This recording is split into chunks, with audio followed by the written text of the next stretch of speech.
Kabayan, isang committee ang nagrekomenda sa IRCC na i-phase out na o i-stop na ang pag-i-issue ng closed working permit dahil nga nakitaan ng pang-aabuso ng mga migrant workers dito sa Canada.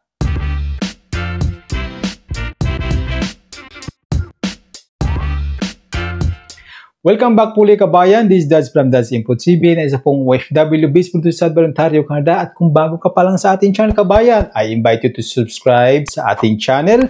Kung gusto mo mga ganitong usapin kabayan patungkol po sa buhay OFW o kahit yung mga issue na nakakabit sa amin dito po sa Canada. Well kabayan, meron po isang good news patungkol po ito sa isang committee nga nag-suggest o nag-recommend na i-phase out na at i-stop na ang pag-i-issue ng closed work permit kabayan. So tara, puntahan natin, alamin natin ang report. So ayon po sa report kabayan, ayan, the Standing Senate Committee on Social Affairs, Science and Technology o SCSAST has released a report recommending that Immigration Refugees Citizenship Canada o IRCC stop issuing closed work permit.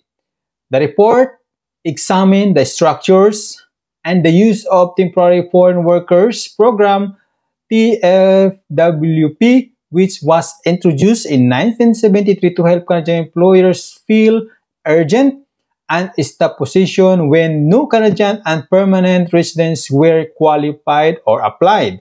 Okay, according to the report, the TFWP was meant to be the last resort for Canadian employers kabayan. So para sa akin, napakagandang balita ito kabayan kasi nga po isa po akong under po ako ng isang temporary foreign workers kabayan which is closed work permit.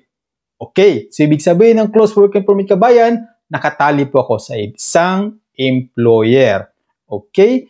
So pag sinabi kasing work permit kabayan ay may dalawang klase yan. Meron pong two types of work permit. Una, yung open.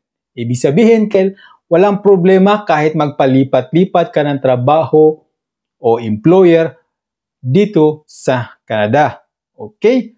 At yung pangalawa, ito nga po yung employer-specific closed work permit which is nakitaan nga po ng parang less yung opportunity kasi bawal sa amin mag-part-time, bawal sa amin lumipat kung mag-apply sa ibang kumpanya. Okay? Unless na lang kabayan kung merong mag-o-offer ng panibagong lamia which is magastos ang lamia kabayan. Okay? So ano ba itong temporary foreign workers? Paano ba ito gumagana? Okay, ayon sa report, how does the TFW works? Okay, programs as TFWP has become a mainstream pathway to permanent residence for many newcomers. Well, totoo yan kabayan. Lalong-lalo na kapag skilled ang posisyon mo, lalong-lalo kapag high wage ka. Okay? Pakita ko sa inyo kung paano yung ang isang graph. Okay? Ayan. So, ayan, para yan sa mga temporary migration program and permits. Dito tayo sa kulay blue. Ayan, temporary foreign workers. Kung high wage ka, maaari kang merong pathway papunta sa global talent stream. Ito yung pathway na papunta sa resident. Okay, pag-apply ng PR. Sa low wage, walang pathway. So dito ako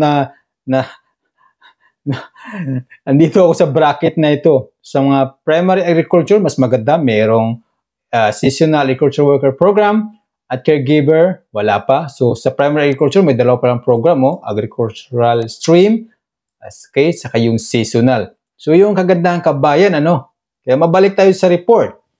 Okay? Ito ang problema kapag low wage talaga. Ibig sabihin, nag-earn lang ng minimum. Pag high wage ka, skilled, no problem. Mayroong mga pathway papunta sa PR. Kaya mabalik tayo sa report. Paano magumagana ito, temporary foreign workers? Ayon dito, employer who wish to hire using TFWP must receive a positive or neutral labor impact assessment. Labor impact o tinatawag na LMIA kailangan pa mag-apply yung employer kabayan sa gobyerno bago makapag-hire. Pag-apply ng Lamia, aabot ito ng 5 months to 7. Kailangan pa nila i-prove sa kanyang government na nag-hire sila dito sa Canada. So ayan, employer must meet several requirements before submitting ang Lamia, such as ay kailangan lang mag-post ng advertisements a specific period of time, kailangan mag-post sila sa job bank, okay, providing evidence that there is no Canadian or permanent residents who qualified for this position or walang none na nag-apply sa ganung posisyon, okay? Once na ang employer makakuha ng Lamia, well, isi-share ito sa amin, i-share ito para sa amin ng mga foreign workers outside Canada at pagkatapos sa kapalang kami makapag-apply ng working permit. Okay, pagkatapos nun, once the foreign workers arrive in Canada, the employer must provide support such as housing and healthcare. So, ano ito? Applicable ito lalo-lalo na sa mga seasonal kasi nga, kasi limited lang yung oras nila, limited lang yung pagtatrabaho nila, siguro 8 months na yung pinakamatagal. So, kailangan mag-provide ng housing, transportation, yung employer. Pero in my side, sila lang naghahanap nitong apartment, pero kami ang nagbabayad. Okay? Tapos yung healthcare, meron namang public, pero hindi agad-agad mo ma-avail yun. Tatakbo pa ng ilang buwan bago makakuha ng public healthcare, pero meron po kami sariling private healthcare under ng company. Okay? So, titignan natin ang report ngayon. So, ano bang yung report na sinadmit ng committee sa IRCC? Kung bubuksan natin ang report kabayan, so ayan, Act Now for Solution for Temporary and Migrant Labor in Canada. So, ito yung mga membro ng committee kabayan. Yan. Yan yung mga membro ng committee. Okay? So, talon tayo sa page 34 kasi nandun yung pinaka-issue. So, ayan. So, ano ba talaga ang issue na employer-specific work permit o ito yung tinatawag na closed working permit?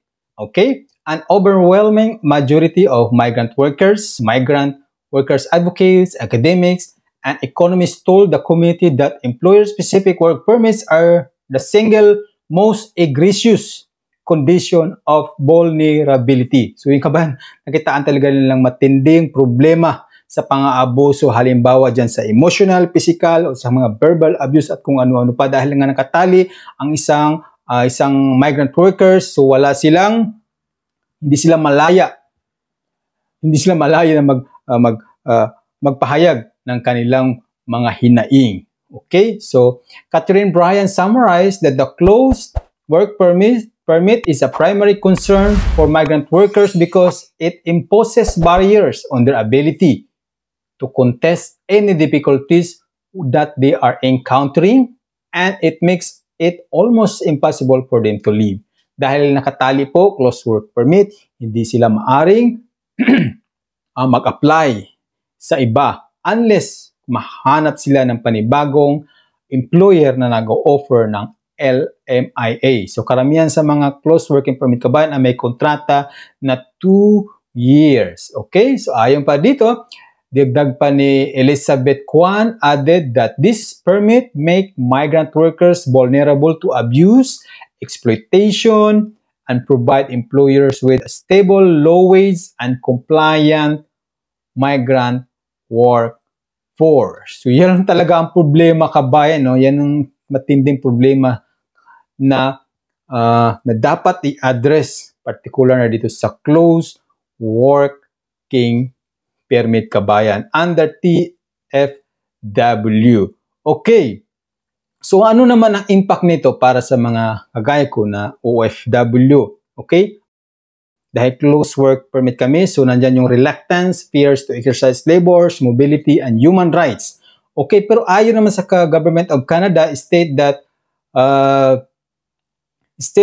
all workers are protected by the law and migrant workers with an employer-specific work permit have the same rights and protection as Canadian and permanent residents. Okay? So, ibig sabihin pareho lang talaga yung rights. However, the committee heard that the reality is that because the workers are so precocious, when they assert their rights, they are fired, deported, and often forced to remain in those exploitative working conditions. So dahil nga natatakot ang mga foreign workers na under closed work permit o maaari tinatakot ng employer na kung magreklamo ka, ipapa-deport kita. So yun ang disadvantage kapag ikaw ay nagtatrabaho under closed working permit, kabayan. Kaya naman, puntahan natin ang report, balikan natin kung ano ang kanilang recommendation. Phasing out closed work permit. Okay, to reduce the vulnerability of temporary foreign workers, the committee SCSAST would like the government to phase out employer-specific work program within the next 3 years. Ibig sabihin kabayan nito, pagkakaintindi ko ay babawasan na ang pag-issue ng working permit doon sa mga paparating. Okay, tapos yung nandito na ay gagawa nila ng paraan na magawa ng pathway. Lalong-lalo na yung mga nasa minimum wages. So gagawa sila ng pathway leads to permanent residence. Okay, and this is echoed by Copper Institute, which call on IRCC to end employer-specific work permits, instead offer permanent resident status to all migrant workers. So napakagandang balita talaga ito, kabayan. So abangan natin kung ano ang susunod na hakbang ng IRCC. Okay, kasi malaking at saka hindi basta-bastang usapin ito, kabayan, kasi titimbangan nila kung ano epekto nito sa mga employer. Kasi ang employer, pag sinabi kasing halimbawa tatanggalin yung closed working permit, siyempre nag-invest na sila sa amin. Gumastos na sila sa Lamia, gumastos na sila sa ticket na papunta rito, gumastos na sila sa working permit. So yun ang ayaw mangyari ng employer. Kasi nga kapag ka naging open, maaaring tumakbo o maaaring lumipat ng ibang employer, maghanap ng ibang employer dito sa Canada. So yun ang disadvantage na nakikita ko para sa mga employer. So ayan, kabayan, abangan natin kung ano ang magiging desisyon ng IRCC nito, kasi mahaba-habang usapin ito, kabayan. So kailangan pa nilang timbangin between employee and sa mga employers, kabayan. Okay? So balit, napakaganda itong hakbang ng ginawa ng isang committee diyan po sa Senate, kabayan. So abangan natin kung ano ang mga susunod na mga update, kabayan. So ako'y magpapaalam po muna mula po dito sa Sudbury, Ontario, Canada. This is Dads from Dads Input TV. See you soon. Shukran.